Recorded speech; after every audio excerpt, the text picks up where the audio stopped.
Most people think running is just about getting faster, which I'm fully on board with, but it quietly changes almost every system in your body too. Running might be the single most powerful investment you can make in both your body and your mind. And once you start taking it more seriously, you'll become stronger, sharper, and more resilient, no matter what your age is or your starting point. Whether you're in your 20s, 30s, 40s, or even picking up later in life, the benefits are amazing and it's never too late to start. Your body and your brain adapt at any age and the science backs it up. I started running seriously less than 2 years ago.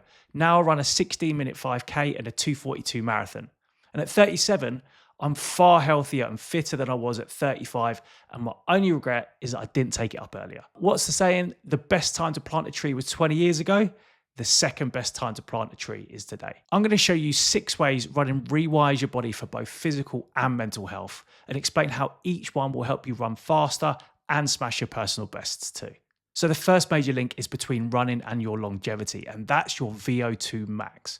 VO2 max is basically the maximum amount of oxygen your body can absorb and use during exercise, and it's the strongest predictor of lifespan that we know of. Peter Attia calls VO2 max the single most powerful marker of longevity that we can actually train.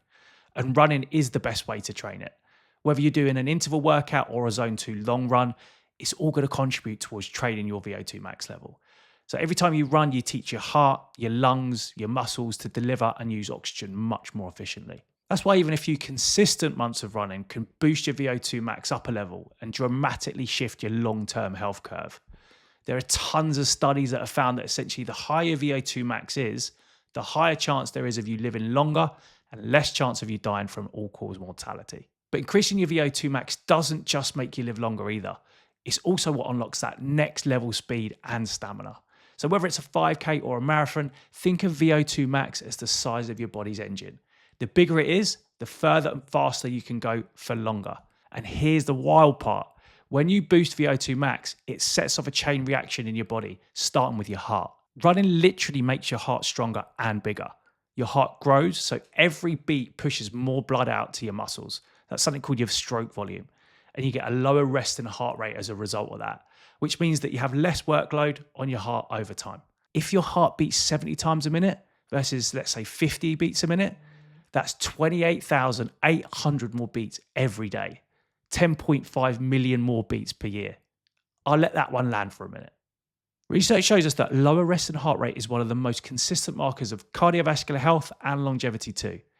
Each 10 beats per minute increase in your resting heart rate is associated with between a 10 to 20% higher risk of early death or cardiovascular disease. Your arteries get more elastic too, meaning blood flows smoother with less resistance.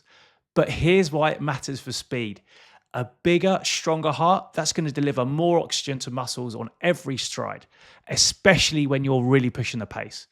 It's like adding a turbo to your engine. When you want to surge at the end of a race or you really nail a hard session, your heart's got that extra horsepower to keep you going instead of having to pull up early. Of course, getting oxygen to your muscles is just one step. The real magic happens inside the muscles itself. Every stride builds more mitochondria. They're the tiny little power plants in your cells. And the more mitochondria you have, the easier it is for your body to create energy without crashing. And if your mitochondria are healthy, you're metabolically young.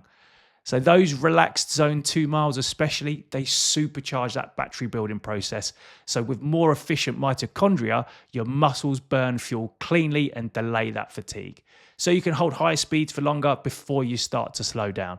You also improve what's known as your metabolic flexibility. That's the ability to switch between burning carbs and fats. So even one 30-minute run, that can actually improve your insulin sensitivity for up to 48 hours.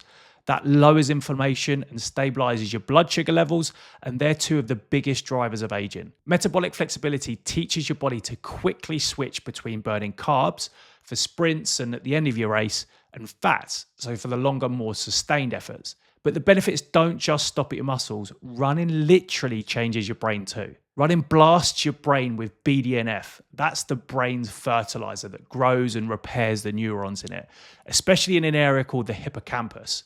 That's your brain's memory and learning center. Regular runners actually develop larger, more resilient brains as they age, which means you get a sharper memory, better learning, and steadier moods too. What's awesome though is actually how closely this ties to mental health.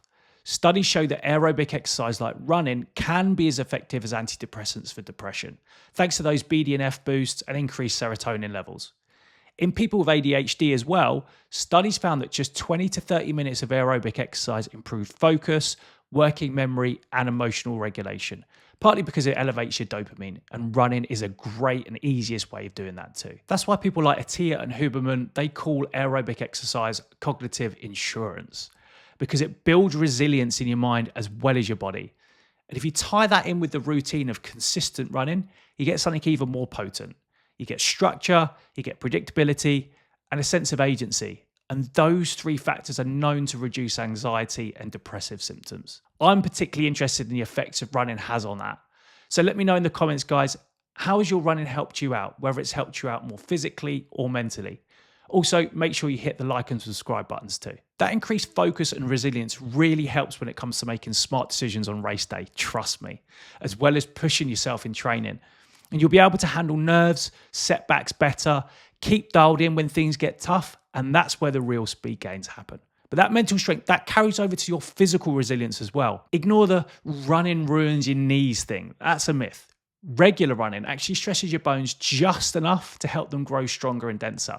It's almost like sending your skeleton to the gym. Large systematic reviews have actually shown that recreational runners have lower arthritis rates than sedentary people in later life. And that bone strength is what keeps older runners mobile, coordinated, and far more resilient against falls and fractures. Your cartilage and connective tissues adapt as well. Your tendons become more resilient too. And that helps give you a more powerful, efficient stride. So you're bouncing on a trampoline instead of slogging through the mud. So your form improves, you run faster with less wasted energy, and all that resilience also keeps you healthier. Fewer injuries, that means you can train more consistently, which is the hack for getting both faster and fitter. A tough skeleton and a springy stride, that will mean you can stack hard run after hard run, rebound again and again, and that leads to the final piece, recovery. Running helps regulate cortisol, which is your main stress hormone. It also boosts growth hormone for recovery and your testosterone to cortisol ratio. All that means is that you recover better between workouts, build leaner muscle, and protect your DNA, literally keeping your cells younger for longer. If you can recover faster, you're able to take on more quality workouts and get faster because of that too. Balanced hormones mean you can handle more training without burning out or crashing too. Plus, with better sleep and cellular repair, you'll wake up fresher and ready to go, so you can actually do those speed sessions instead of copping out and doing an easy jog. Altogether, it's a self-fulfilling cycle that lets you train more, recover better, and level up year after year without burning out. So we've been over some of the main health benefits. You're going to live longer, you're going to be stronger, and you're going to feel better. How much running do I actually need to do? Well, the sweet spot for health and longevity, that sits around 1 to 2.5 hours of running a week, ideally split across 2 or 3 sessions. You get more gains the more you train, although those gains are diminishing. Mix easy zone 2 runs for your mitochondria with a harder VO2 max type session for your cardiovascular system. Beyond that, more mileage doesn't necessarily mean more years. It's about consistency and recovery, not necessarily volume. Attia put it best. Exercise is the most powerful longevity drug that we have, and running is the most accessible form of it. So don't think of running as a punishment. It's an investment in your future. And if you're ready to take that first step towards becoming a more serious runner, start with a 5K. It's the perfect place to start. If you want to learn how to get faster at it and enjoy the process along the way, check out this video right here. Even if it seems a little too fast for you, you'll get tons of value from it. Ta-ra.